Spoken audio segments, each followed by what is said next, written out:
Hey there, Roadrunners. Mr. Conrad again.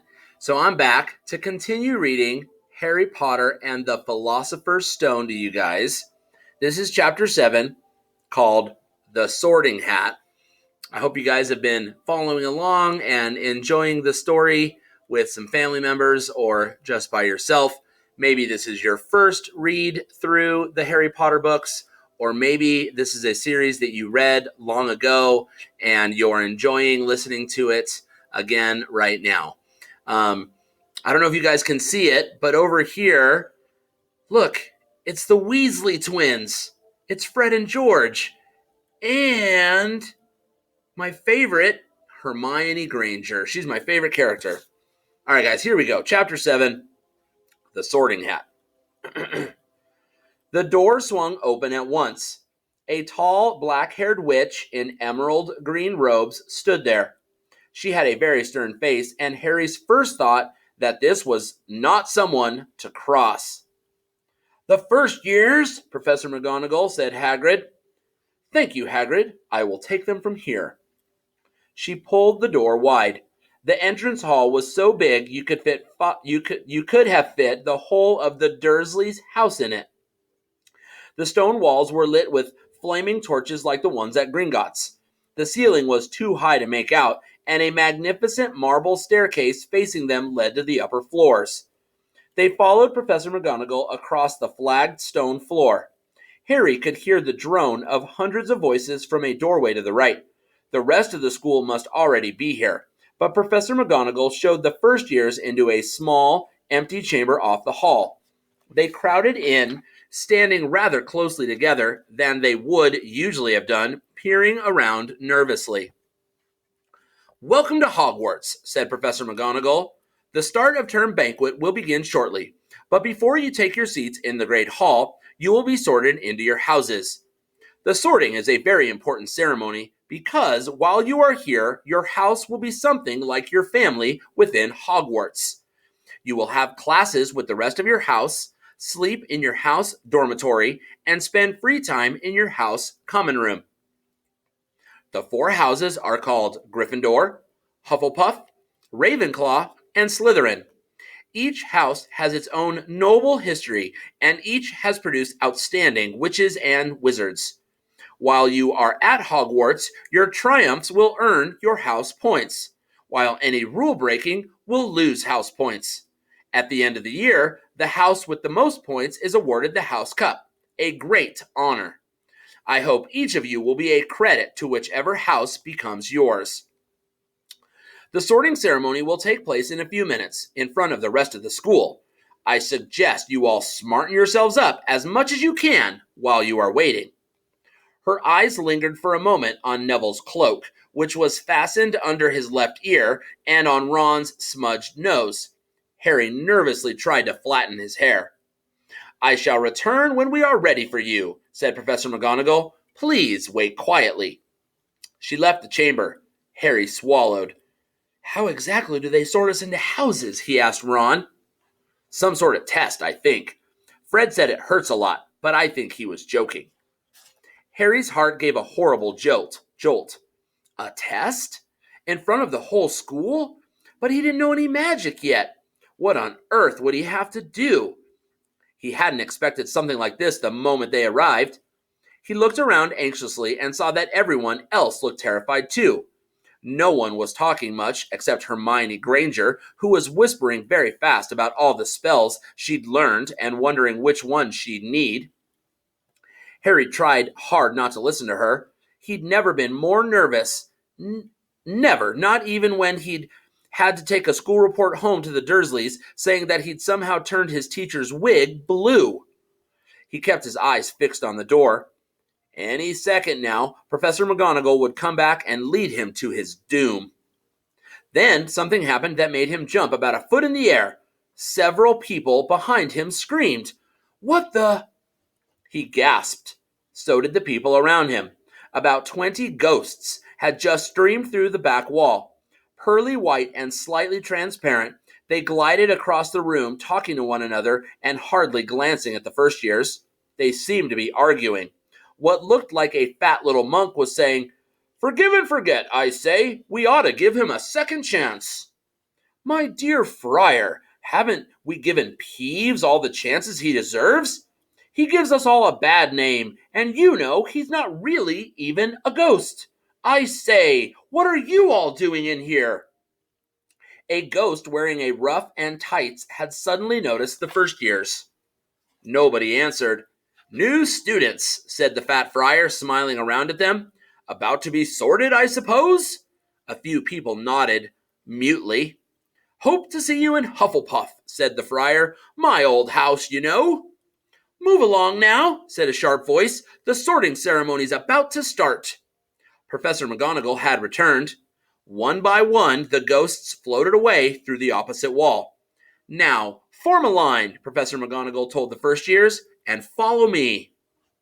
Feeling oddly as though his legs had turned to lead, Harry got into line behind a boy with sandy hair, with Ron behind him, and they walked out of the chamber, back across the hall and through a pair of double doors into the Great Hall. Harry had never even imagined such a strange and splendid place. It was lit by thousands and thousands of candles that were floating in midair over 4 long tables where the rest of the students were sitting.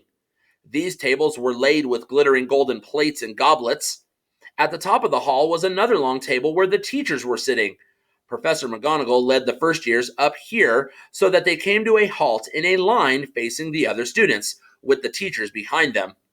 The hundreds of faces staring at them looked like pale lanterns in the flickering candlelight. Dotted here and there among the students, the ghosts shone misty silver. Mainly to avoid all the staring eyes, Harry looked upward and saw a velvety black ceiling dotted with stars. He heard Hermione whisper, It's bewitched to look like the sky outside. I read about it in Hogwarts, a history. It was hard to believe there was a ceiling there at all, and that the great hall didn't simply open on to the heavens. Harry quickly looked down again as Professor McGonagall silently placed a 4-legged stool in front of the first years. On top of the stool, she put a pointed wizard's hat. This hat was patched and frayed and extremely dirty. Aunt Petunia wouldn't have let it in the house. Maybe they had to try and get a rabbit out of it, Harry thought wildly. That seemed the sort of thing. Noticing that everyone in the hall was now staring at the hat, he stared at it too. For a few seconds, there was complete silence. Then the hat twitched. A rip near the brim opened wide like a mouth, and the hat began to sing. Oh, you may not think I'm pretty, but don't judge on what you see. I'll eat myself if you can find a smarter hat than me. You can keep your bowlers black, your top hats sleek and tall, for I'm the Hogwarts sorting hat, and I can cap them all. There's nothing hidden in your head the sorting hat can't see, so try me on and I will tell you where you ought to be. You might belong in Gryffindor, where dwell the brave at heart. Their daring, nerve, and chivalry set Gryffindors apart. You might belong in Hufflepuff, where they are just and loyal. These patient Hufflepuffs are true and unafraid of toil. Or yet in wise old Ravenclaw, if you're a ready mind, where those of wit and learning will always find their kind. Or perhaps in Slytherin you'll make your real friends. Those cunning folk use any means to achieve their ends. So put me on, don't be afraid, and don't get in a flap. You're in safe hands, though I have none, for I'm a thinking cap. The whole hall burst into applause as the hat finished its song. It bowed to each of the 4 tables and then became quite still again. So we've just got to try on the hat? Ron whispered to Harry. I'll kill Fred. He was going on about wrestling a troll. Harry smiled weakly. Yes, trying on the hat was a lot better than having to do a spell, but he did wish they could have tried it on without everyone watching. The hat seemed to be asking rather a lot. Harry didn't feel brave or quick-witted or any of it at the moment. If only the hat had mentioned a house for people who felt a bit queasy, that would have been the one for him. Professor McGonagall now stepped forward holding a long roll of parchment. When I call your name, you will put on the hat and sit on the stool to be sorted, she said. Abbot Hannah. A pink-faced girl with blonde pigtails stumbled out of line, put on the hat, which fell right down over her eyes, and sat down. A moment's pause. "Hufflepuff!" shouted the hat. The table on the right cheered and clapped as Hannah went to sit down at the Hufflepuff table. Harry saw the ghost of the fat friar waving merrily at her. "Bones Susan!" "Hufflepuff!" shouted the hat again, and Susan scuttled off to sit next to Hannah. "Boot Terry!" "Ravenclaw!" The table second from the left clapped. This time, several Ravenclaws stood up to shake hands with Terry as he joined them. Brocklehurst Mandy went to Ravenclaw too, but Brown Lavender became the first new Gryffindor, and the table on the far left exploded with cheers. Harry could see Ron's twin brothers catcalling. Bulstrode Millicent then became a Slytherin. Perhaps it was Harry's imagination, after all he'd heard about Slytherin, but he thought they looked like an unpleasant lot. He was starting to feel definitely sick now. He remembered being picked for teams during gym at his old school. He had always been chosen last, but not because he was no good, but because no one wanted Dudley to think they liked him. Finch Fletchley Justin, Hufflepuff! Sometimes, Harry noticed, the hat shouted out the house at once, but at other times it took a little while to decide. Finnegan Seamus, the sandy-haired boy next to Harry in the line, sat on the stool for almost a whole minute before the hat declared him a Gryffindor. Granger Hermione? Hermione almost ran to the stool and jammed the hat eagerly on her head. Gryffindor! Shouted the hat. Ron groaned. A horrible thought struck Harry, as horrible thoughts always do when you're very nervous. What if he wasn't chosen at all? What if he just sat there with the hat over his eyes for ages until Professor McGonagall jerked it off his head and said there had obviously been a mistake and he'd better get back on the train? When Neville Longbottom, the boy who kept losing his toad, was called, he fell over on his way to the stool. The hat took a long time to decide with Neville. When it finally shouted, Gryffindor! Neville ran off, still wearing it, and had to jog back amid gales of laughter to give it to MacDougal Morag. Malfoy swaggered forward when his name was called and got his wish at once. The hat had barely touched his head when it screamed, Slytherin! Malfoy went to join his friends Crabbe and Goyle, looking pleased with himself. There weren't many people left now. Moon, Nott, Parkinson, then a pair of twin girls, Patil and Patil, then Perks Sally-Ann, and then at last, Potter Harry. As Harry stepped forward, whispers suddenly broke out like little hissing fires all over the hall. Potter? Did they say Potter? The Harry Potter? The last thing Harry saw before the hat dropped over his eyes was the hall full of people craning to get a good look at him. Next second, he was looking at the black inside of the hat. He waited. Said a small voice in his ear. Difficult. Very difficult. Plenty of courage, I see. Not a bad mind, either. There's talent. Oh, my goodness, yes. And a nice thirst to prove yourself. Now that's interesting. So where shall I put you? Harry gripped the edges of the stool and thought, Not Slytherin.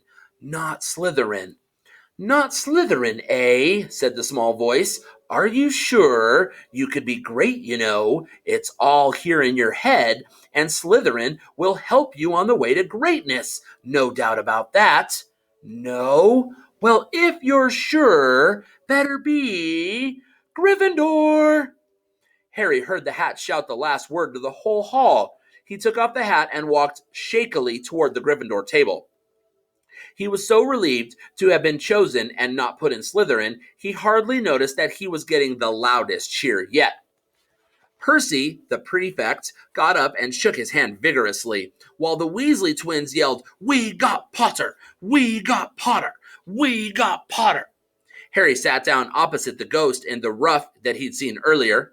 The ghost patted his arm, giving Harry the sudden, horrible feeling that he'd just plunged it into a bucket of cold ice water. He could see the high table properly now. At the end, nearest him sat Hagrid, who caught his eye and gave him the thumbs up. Harry grinned back. And there, in the center of the high table, in a large gold chair, sat Albus Dumbledore. Harry recognized him at once from the card he'd gotten out of the chocolate frog on the train. Dumbledore's silver hair was the only thing in the whole hall that shone as brightly as the ghost's. Harry spotted Professor Quirrell, too, the nervous young man from the Leaky Cauldron.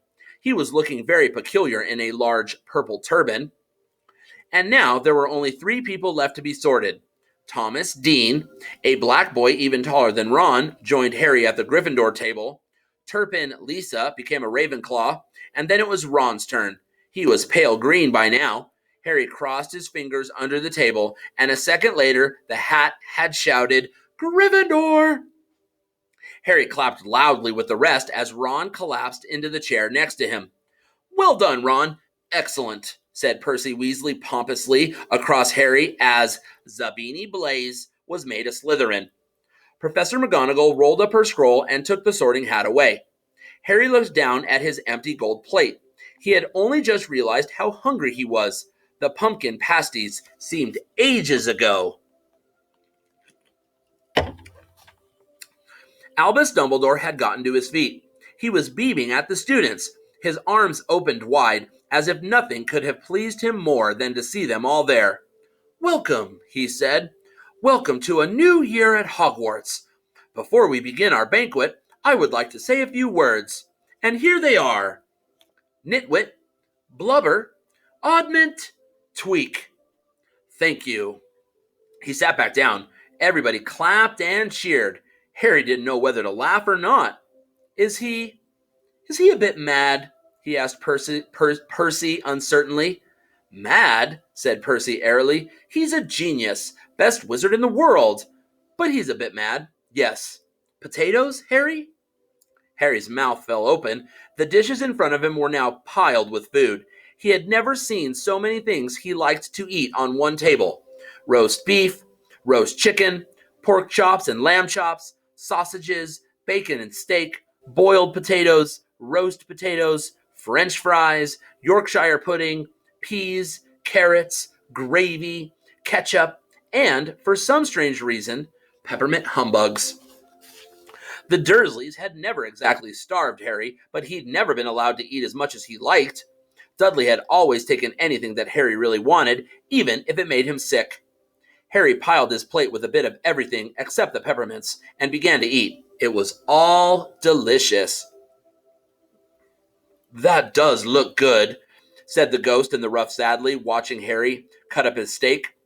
"Can't you—" "I haven't eaten for nearly 400 years, said the ghost. "I don't need to, of course, but one does miss it. I don't think I've introduced myself. Sir Nicholas de Mimsy Porpington, at your service, resident ghost of Gryffindor Tower." "I know who you are," said Ron suddenly. "My brothers told me about you. You're Nearly Headless Nick." "I would prefer you call me Sir Nicholas de Mimsy," the ghost began stiffly, but sandy-haired Seamus Finnegan interrupted. "Nearly headless? How can you be nearly headless?" Sir Nicholas looked extremely miffed, as if their little chat wasn't going at all the way he wanted. "Like this," he said irritably. He seized his left ear and pulled. His whole head swung off his neck and fell onto his shoulder, as if it was on a hinge. Someone had obviously tried to behead him, but not done it properly. Looking pleased at the stunned looks on their faces, Nearly Headless Nick flipped his head back onto his neck, coughed, and said, "So, new Gryffindors. I hope you're going to help us win the house championship this year. Gryffindors have never gone so long without winning. Slytherins have got the cup 6 years in a row. The Bloody Baron's becoming almost unbearable.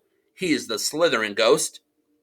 Harry looked over at the Slytherin table and saw a horrible ghost sitting there with blank staring eyes, a gaunt face, and robes stained with silver blood. He was right next to Malfoy, who, Harry was pleased to see, didn't look too pleased with the seating arrangements. "How did he get covered in blood?" asked Seamus with great interest. "I've never asked," said Nearly Headless Nick delicately. When everyone had eaten as much as they could, the remains of the food faded from the plates, leaving them sparkling clean as before. A moment later, the desserts appeared. Blocks of ice cream in every flavor you could think of, apple pies, treacle tarts, chocolate eclairs, and jam donuts, trifle, strawberries, jello, rice pudding. As Harry helped himself to a treacle tart, the talk turned to their families. I'm half and half, said Seamus. Me dad's a muggle. Mom didn't tell him she was a witch till after they were married. Bit of a nasty shock for him. The others laughed. What about you, Neville? Said Ron. Well, my gran brought me up, and she's a witch, said Neville. But the family thought I was all muggle for ages. My great-uncle Algy kept trying to catch me off my guard and force some magic out of me. He pushed me off the end of Blackpool Pier once. I nearly drowned, but nothing happened until I was 8. Great-uncle Algy came around for dinner, and he was hanging me out of an upstairs window by the ankles when my great-auntie Enid offered him a meringue, and he accidentally let go. But I bounced all the way down the garden and into the road. They were all really pleased. Gran was crying, she was so happy. And you should have seen their faces when I got in here. They thought I might not be magic enough to come, you see. Great-uncle Algy was so pleased, he bought me my toad. On Harry's other side, Percy Weasley and Hermione were talking about lessons. I do hope they start right away. There's so much to learn. I'm particularly interested in transfiguration, you know, turning something into something else, of course. It's supposed to be very difficult. You'll be starting small, just matches into needles and that sort of thing. Harry, who was starting to feel warm and sleepy, looked up at the high table again. Hagrid was drinking deeply from his goblet. Professor McGonagall was talking to Professor Dumbledore. Professor Quirrell, in his absurd turban, was talking to a teacher with greasy black hair, a hooked nose, and sallow skin. It happened very suddenly. The hooked-nosed teacher looked past Quirrell's turban straight into Harry's eyes, and a sharp, hot pain shot across the scar on Harry's forehead. Ouch! Harry clapped a hand to his head. What is it? Asked Percy. Nothing. The pain had gone as quickly as it had come. Harder to shake off was the feeling Harry had gotten from the teacher's look, a feeling that he didn't like Harry at all. Who's that teacher talking to Professor Quirrell? He asked Percy. Oh, you know Quirrell already, do you? No wonder he's looking so nervous. That's Professor Snape. He teaches potions, but he doesn't want to. Everyone knows he's after Quirrell's job. Knows an awful lot about the dark arts, Snape. Harry watched Snape for a while, but Snape didn't look at him again. At last, the desserts too disappeared, and Professor Dumbledore got to his feet again. The hall fell silent. Just a few more words now that we're all fed and watered. I have a few start-of-term notices to give you. First years should note that the forest on the grounds is forbidden to all pupils, and a few of our older students would do well to remember that as well. Dumbledore's twinkling eyes flashed in the direction of the Weasley twins. I have also been asked by Mr. Filch, the caretaker, to remind you all that no magic should be used between classes in the corridors.